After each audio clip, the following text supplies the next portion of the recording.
Bonsoir à tous, bienvenue sur D8. Je suis ravie de vous retrouver pour une nouvelle édition de Voyage au bout de la nuit. Alors cette nuit, ce soir, c'est avec Alexandre Dumas que nous allons partir en vadrouille, puisqu'en effet, je vais avoir le plaisir de poursuivre la lecture de La Reine Margot. Nous en sommes au chapitre 7 de cet ouvrage, un chapitre intitulé La nuit du 24 août 1572. Lorsque la Mole et Coconnas eurent achevé leur maigre souper, car les volailles de l'hôtellerie de la Belle Étoile ne flambaient que sur l'enseigne, Coconnas fit pivoter sa chaise et, sur un de ses 4 pieds, étendit les jambes, appuya son coude sur la table et dégustant un dernier verre de vin.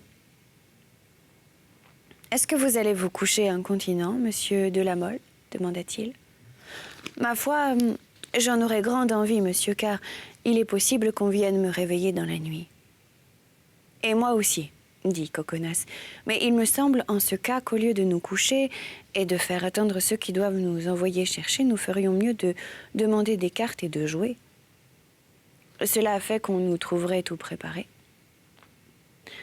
J'accepterai volontiers la proposition, monsieur, mais pour jouer, je possède bien peu d'argent, à peine si j'ai 100 écus d'or dans ma valise, et encore, c'est tout mon trésor. Maintenant, c'est à moi de faire fortune avec cela. »« 100 écus d'or !» s'écria Coconnas.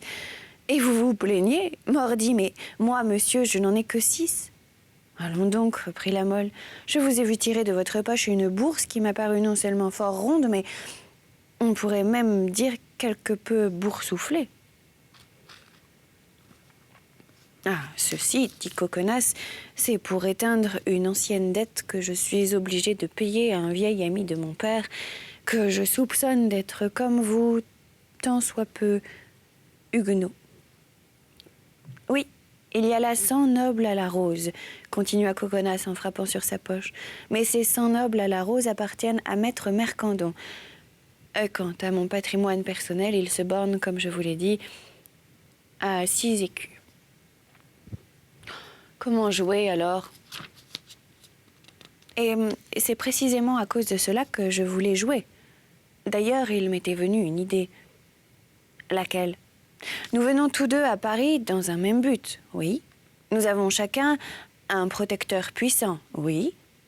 Vous comptez sur le vôtre comme je compte sur le mien, oui.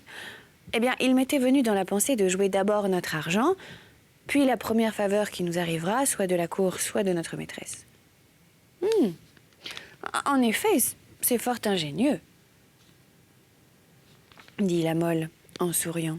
Mais j'avoue que je ne suis pas assez joueur pour risquer ma vie tout entière sur un coup de carte ou de dés, car de la première faveur qui nous arrivera à vous et à moi découlera probablement notre vie tout entière. Eh bien, laissons donc là la première faveur de la cour et jouons la première faveur de notre maîtresse. Je n'y vois qu'un inconvénient, dit la Mole. Lequel? C'est que je n'ai point de maîtresse, moi. Ni moi non plus, mais je compte bien ne pas tarder à en avoir une. Dieu merci, on n'est point taillé de façon à manquer de femmes. Aussi, comme vous dites, n'en manquerez-vous point, monsieur de Coconnas. Mais comme je n'ai point la même confiance dans mon étoile amoureuse, je crois que ce serait vous voler que de mettre mon enjeu contre le vôtre. Jouons donc jusqu'à concurrence de vos 6 écus, et si vous les perdiez par malheur et que vous voulussiez continuer le jeu, eh bien, vous êtes gentilhomme et votre parole vaut de l'or. »« À la bonne heure, s'écria Coconnas. Et voilà qui est parlé. Vous avez raison, monsieur, la parole d'un gentilhomme vaut de l'or, surtout quand ce gentilhomme a du crédit à la cour. Aussi, croyez-vous que je ne me hasarderai pas trop en jouant contre vous la première faveur que je devrais recevoir? Oui, sans doute. Vous pouvez la perdre, mais moi, je ne pourrai pas la gagner, car étant au roi de Navarre, je ne puis rien tenir de monsieur du duc de Guise. »« Ah, parpaillot !» murmura l'autre tout en fourbissant son vieux casque. « Je t'avais donc bien flairé. » Et il s'interrompit pour faire le signe de la croix. « Ah ça, décidément, reprit Coconnas, en battant les cartes. Que venait de lui apporter le garçon? Vous en êtes donc? De quoi? De la religion? Moi? Oui, vous. Eh bien, Mettez que j'en sois, dit la Mole, en souriant. Avez-vous quelque chose contre nous? Oh, Dieu merci, non, cela m'est bien égal. Je hais profondément la huguenoterie, mais je ne déteste pas les huguenots. Et puis, c'est la mode. Oui, répliqua la Mole en riant. Témoin l'arquebusade de monsieur l'amiral. Jouerons-nous aussi des arquebusades? Comme vous voudrez, dit Coconas. Pourvu que je joue peu m'importe quoi. Jouons donc, dit la Mole en ramassant ses cartes et en les rangeant dans sa main. Oui, jouez et jouez de confiance, car dussé-je perdre 100 écus d'or comme les vôtres, j'aurai demain matin de quoi les payer. La fortune vous viendra donc en dormant? Non, c'est moi qui irai la trouver. Où cela, dites-moi, j'irai avec vous. Au Louvre. Vous y retournez cette nuit? Oui, cette nuit, j'ai une audience particulière du grand-duc de Guise. Depuis que Coconas avait parlé d'aller chercher fortune au Louvre, la Hurière s'était interrompue de fourbir sa salade et s'était venue placer derrière la chaise de la Mole, de manière que Coconas seul le put voir, et de là il lui faisait des signes que le pied monté tout à son jeu et à sa conversation ne remarquait pas. « Eh bien, voilà qui est miraculeux, dit la Mole. Et vous aviez raison de dire que nous étions nés sous une même étoile. Moi aussi, j'ai rendez-vous au Louvre cette nuit, mais ce n'est pas avec le duc de Guise, moi, c'est avec le roi de Navarre. Avez-vous un mot d'ordre, vous? Oui. Un signe de ralliement? Non.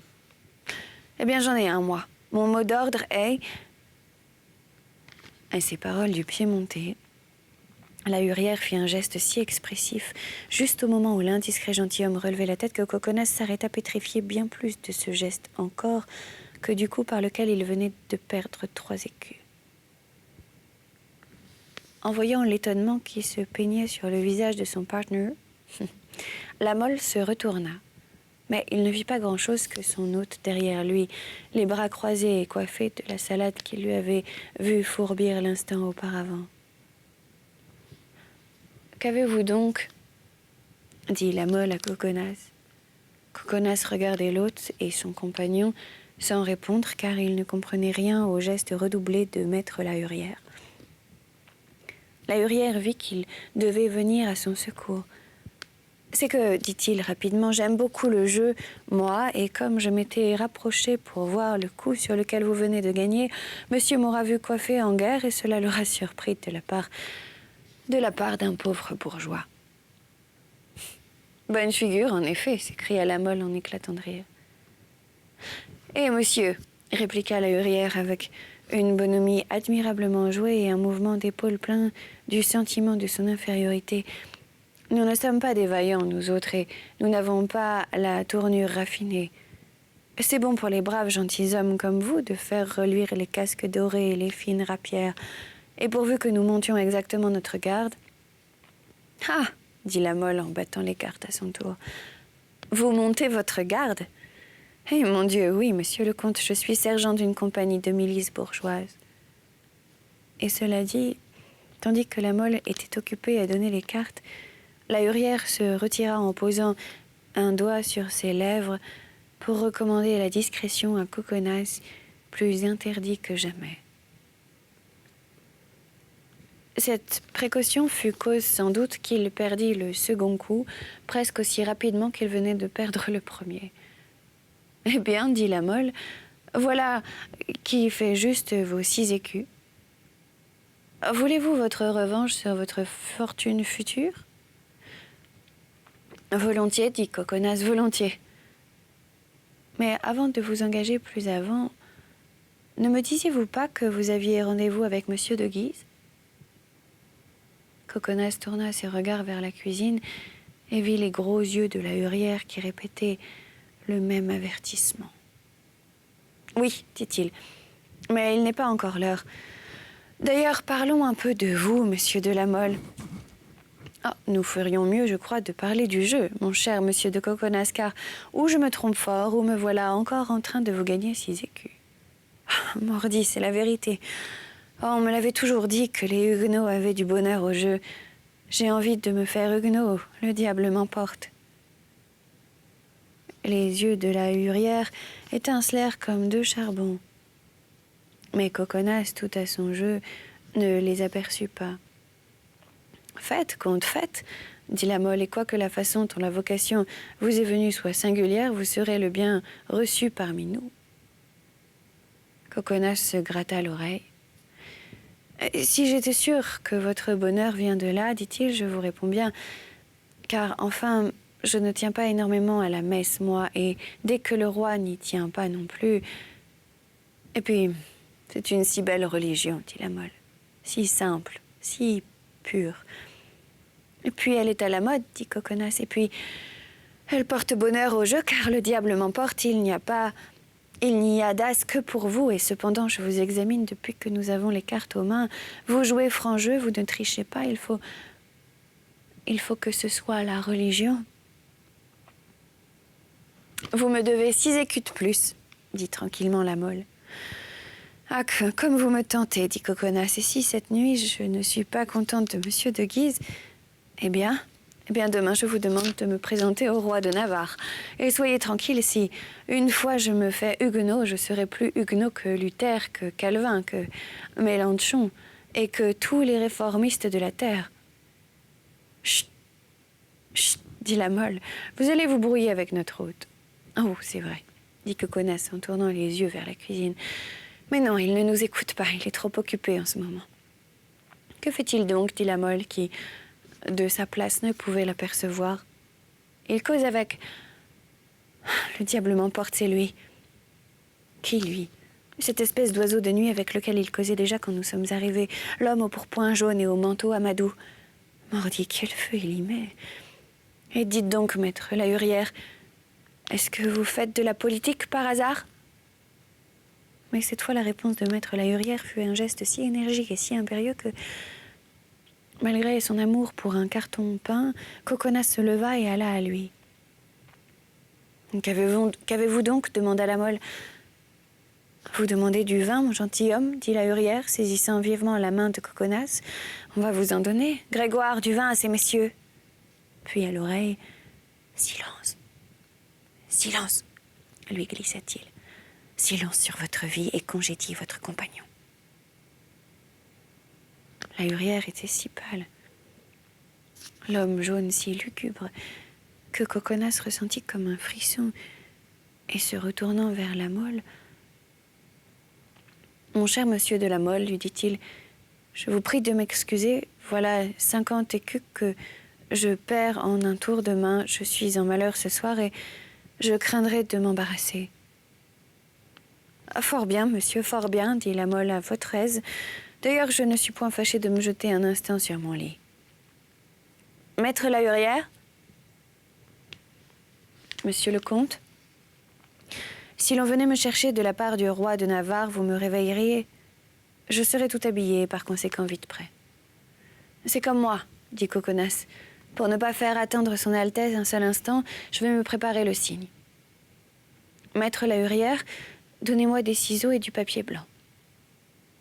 Grégoire, cria la Hurière, du papier blanc pour écrire une lettre, des ciseaux pour entailler l'enveloppe. Ah, ça, décidément, se dit à lui-même le Piémontais, il se passe ici quelque chose d'extraordinaire.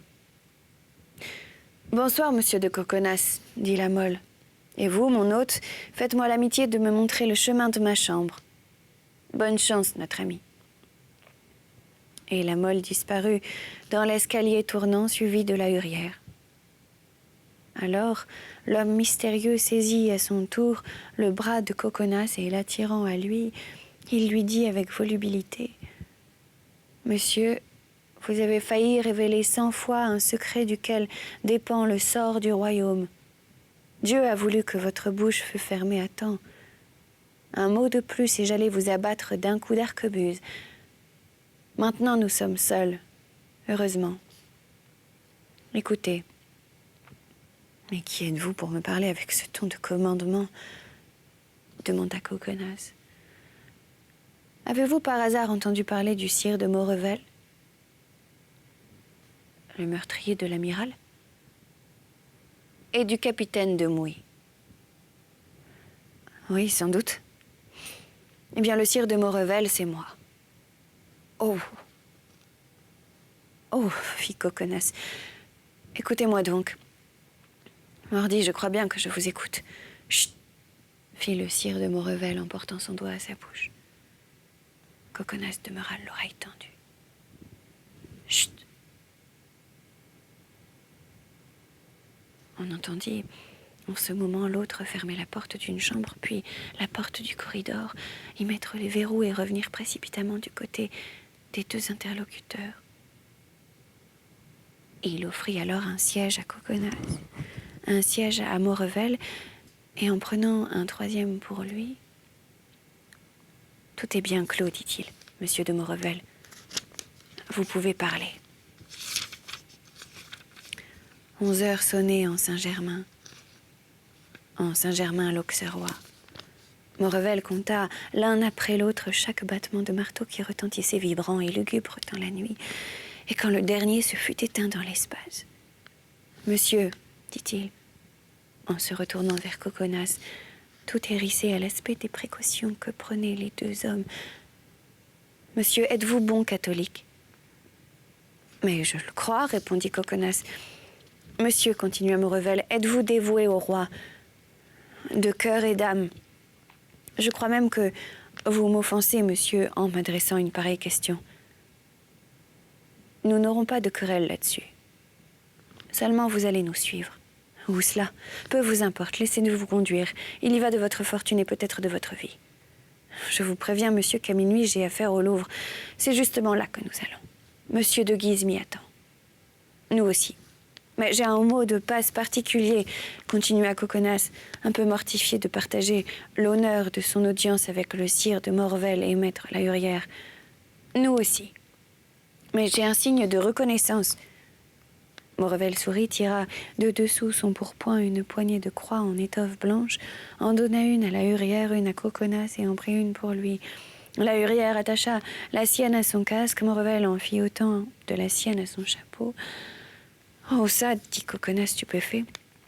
Le rendez-vous, le mot d'ordre, le signe de ralliement, c'est donc pour tout le monde? » Oui, monsieur, c'est-à-dire pour tous les bons catholiques. Il y a fête au Louvre, alors. Banquet royal, n'est-ce pas? S'écria Coconas. Et l'on en veut exclure ces chiens de Huguenots. Bon, bien. À merveille. Il y a assez longtemps qu'ils y paradent. Oui, il y a fête au Louvre, dit Maurevel. Il y a banquet royal et les Huguenots y seront conviés. Il y a plus, ils seront les héros de la fête, ils paieront le banquet. Et si vous voulez bien être des nôtres, nous allons commencer par aller inviter leur principal champion, leur Gédéon, comme ils disent. Monsieur l'amiral? S'écria Coconas. Oui, le vieux Gaspard que j'ai manqué comme un imbécile, quoique j'ai tiré sur lui avec l'arquebuse même du roi. Et voilà pourquoi, mon gentilhomme, je fourbissais ma salade. J'affilais mon épée et je repassais mes couteaux, dit d'une voix stridente maître la Hurière travesti en guerre. À ces mots, Coconas frissonna et devint fort pâle, car il commençait à comprendre. Quoi? Vraiment, s'écria-t-il, cette fête, ce banquet, c'est... On va... Vous avez été bien long à deviner, monsieur, dit Maurevel. Et l'on voit bien que vous n'êtes pas fatigué comme nous des insolences de ces hérétiques.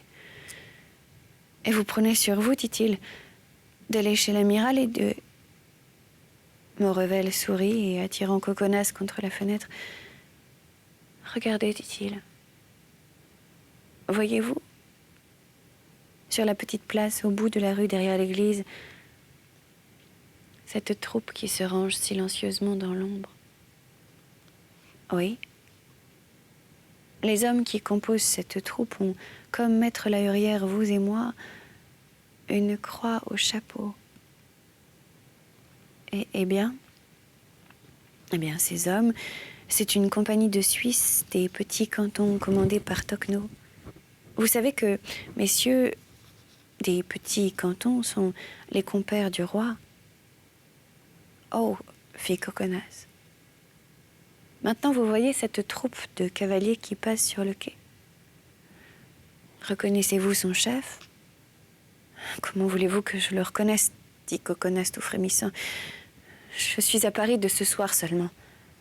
Eh bien, c'est celui avec qui vous avez rendez-vous à minuit au Louvre.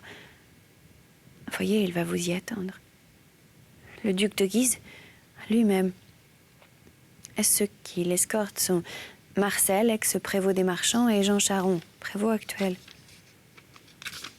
Les deux derniers vont mettre sur pied leur compagnie de bourgeois. Et tenez, voici le capitaine du quartier qui entre dans la rue. Regardez bien ce qu'il va faire. Et il heurte à chaque porte. Mais qu'y a-t-il donc sur les portes auxquelles il heurte? Une croix blanche, jeune homme. Une croix pareille à celle que nous avons à nos chapeaux. Autrefois, on laissait à Dieu le soin de distinguer les siens. Aujourd'hui, nous sommes plus civilisés et nous lui épargnons cette besogne. Mais chaque maison à laquelle il frappe s'ouvre, et de chaque maison sortent des bourgeois armés. Il frappera à la nôtre comme aux autres, et nous sortirons à notre tour.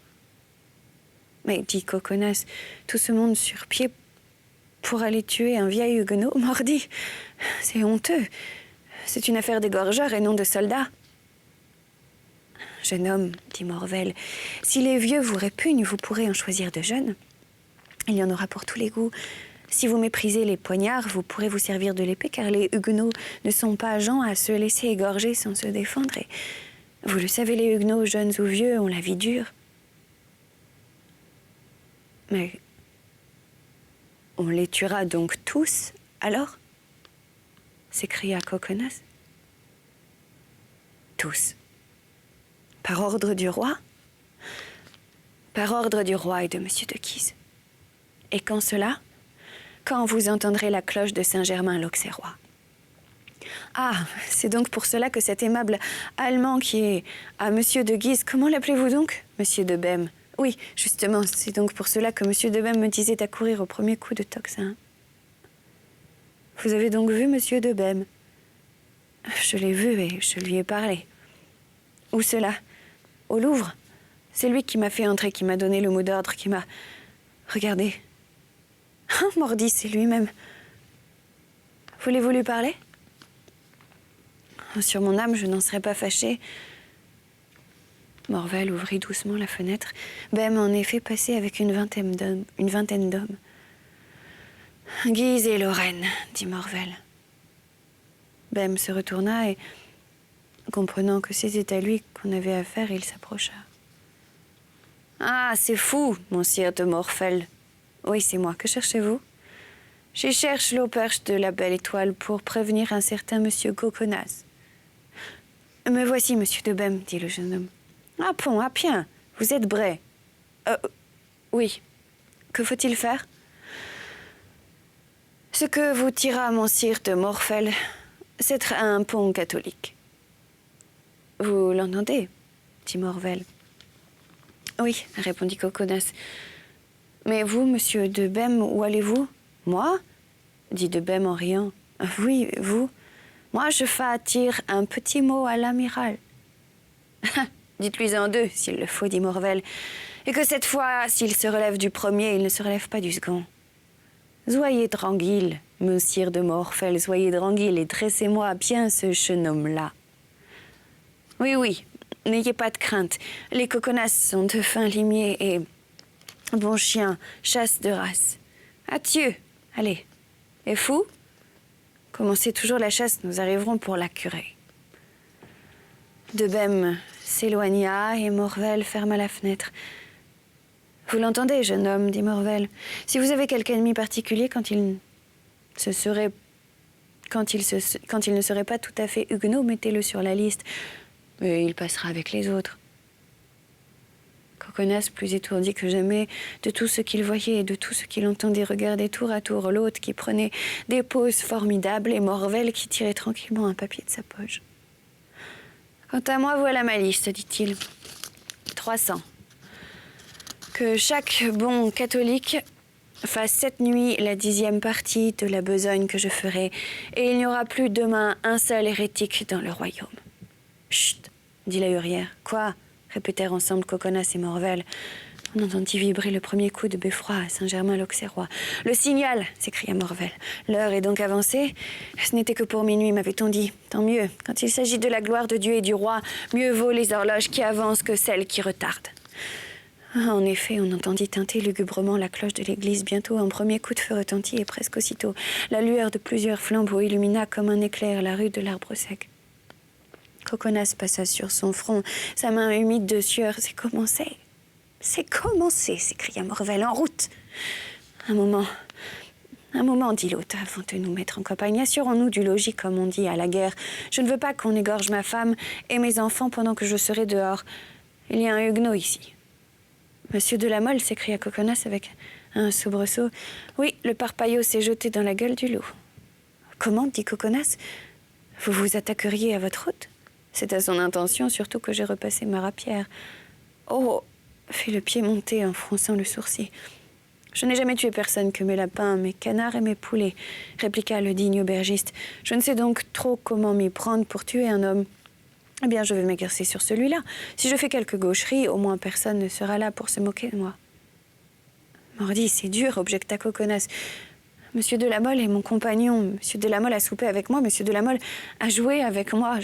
Oui, mais Monsieur de la Mole est un hérétique, dit Morvel. Monsieur de la Mole est condamné, et si nous le tuons pas, d'autres le tueront.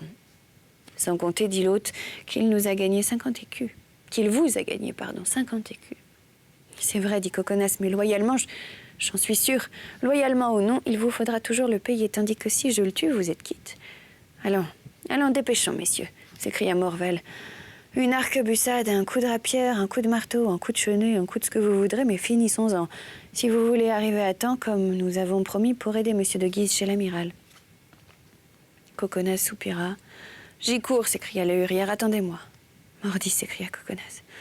Il va faire souffrir ce pauvre garçon et le voler peut-être. Je veux être là pour l'achever s'il est besoin et empêcher qu'on ne touche à son argent. Ému par cette heureuse idée, Coconas monta l'escalier derrière maître la hurière, qui l'eut bientôt rejoint, car à mesure qu'il montait, par un effet de la réflexion sans doute, la hurière ralentissait le pas. Au moment où il arrivait à la porte, toujours suivi de Coconas, plusieurs coups de feu retentirent dans la rue. Aussitôt, on entendit la Mole sauter de son lit et le plancher crier sous ses pas. « Diable !» murmura la hurière un peu troublée. « Il est réveillé, je crois. » « Ça m'en a l'air, dit Coconas. « Il va se défendre, il en est capable. Dites donc, maître la hurière, s'il allait vous tuer, ce serait drôle. » fit l'hôte. Mais se sentant armé d'une bonne arquebuse, il se rassura et enfonça la porte d'un vigoureux coup de pied. On vit alors la Mole, sans chapeau, mais tout vêtu, retranché derrière son lit, son épée entre ses dents et ses pistolets à la main. « Oh, oh !» dit Coconas, en ouvrant les narines en véritable bête fauve qui flaire le sang. « Voilà qui devient intéressant, maître la hurière. Allons, en avant. »« Ah, l'on veut m'assassiner, à ce qu'il paraît, » cria la Mole, dont les yeux flamboyaient. « Et c'est à toi, misérable. Et c'est toi, misérable, pardon. » Maître la hurière ne répondit à cette apostrophe qu'en abaissant son arquebuse et qu'en mettant le jeune homme en joue. Mais la Mole avait vu la démonstration, et au moment où le coup partit, il se jeta à genoux et la balle passa par-dessus sa tête. « À moi !» cria la Mole. « À moi ! Monsieur de Coconas, à moi !»« À moi, monsieur de Morvel, à moi !»« À moi !» cria la hurière. « Ma foi, monsieur de la Mole, dit Coconas, tout ce que je puis dans cette affaire est de ne point me mettre contre vous. Il paraît qu'on tue cette nuit les Huguenots au nom du roi. Tirez-vous de là comme vous pourrez. Ah, traître, ah, assassin, c'est comme cela, eh bien, attendez. » Et la Mole, visant à son tour, lâcha la détente d'un de ses pistolets. La hurière, qui ne le perdait pas de vue, eut le temps de se jeter de côté, mais Coconas, qui ne s'attendait pas à cette riposte, resta à la place où il était, et la balle lui effleura l'épaule. « Mordi !» cria-t-il en grinçant des dents. « J'en tiens. À nous deux donc, puisque tu le veux. » Et tirant sa rapière, il s'élança vers la Mole. Sans doute, s'il eût été seul, la Mole l'eût attendu, mais Coconas avait derrière lui maître la hurière qui rechargeait son arquebuse, sans compter Morvel qui, pour se rendre à l'invitation de l'aubergiste, montait les escaliers 4 à 4. La Mole se jeta donc dans un cabinet et verrouilla la porte derrière lui. « Un schelme !» s'écria Coconas furieux, heurtant la porte du pommeau de sa rapière. « Attends, je veux te trouer le corps d'autant de coups d'épée que tu m'as gagné d'écus ce soir. Ah, je viens pour t'empêcher de souffrir, ah, je viens pour qu'on ne te vole pas, et tu me récompenses en m'envoyant une balle dans l'épaule. Attends, Birbonne, attends !» Sur ces entrefaites, Maître Lahurière s'approcha et, d'un coup de crosse de son arquebuse, fit voler la porte en éclats. Coconas s'élança dans le cabinet, mais il alla donner du nez contre la muraille. Le cabinet était vide et la fenêtre ouverte. « Il se sera précipité, dit l'autre. Et comme nous sommes au 4e, il est mort. »« Ou il se sera sauvé par le toit de la maison voisine, dit Coconas, en enjambant la barre de la fenêtre et en s'apprêtant à le suivre sur ce terrain glissant et escarpé.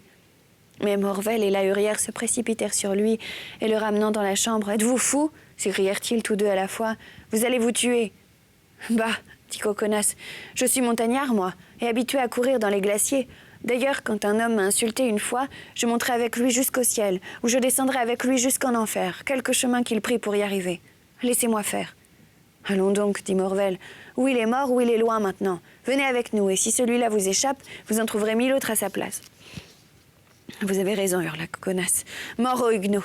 J'ai besoin de me venger, et le plus tôt sera le mieux. » Et tous trois descendirent l'escalier comme une avalanche. « Chez l'amiral !» cria Morvel. « Chez l'amiral !» répéta Lahurière. « Chez l'amiral, donc, puisque vous le voulez !» dit à son tour Coconas. Et tous trois s'élancèrent de l'hôtel de la Belle Étoile, laissés en garde à Grégoire et aux autres garçons, se dirigeant vers l'hôtel de l'amiral situé rue de Béthisy, une flamme brillante et le bruit des arquebusades les guittaient de ce côté. « Et qui vient là ?» s'écria Coconas. « Un homme sans pourpoint et sans écharpe ?»« C'en est un qui se sauve, » dit Morvel. « À vous, à vous, à vous qui avez des arquebuses !» s'écria Coconas. « Ma foi, non, dit Morvel, je garde ma poudre pour meilleur gibier. À vous, Lahurière !»« Attendez, attendez, dit l'aubergiste en ajustant. Ah oui, attendez, s'écria Coconas. Et en attendant, il va se sauver. Attendez, oui. Et il s'élança à la poursuite du malheureux qui l'eut bientôt rejoint, car il était déjà blessé.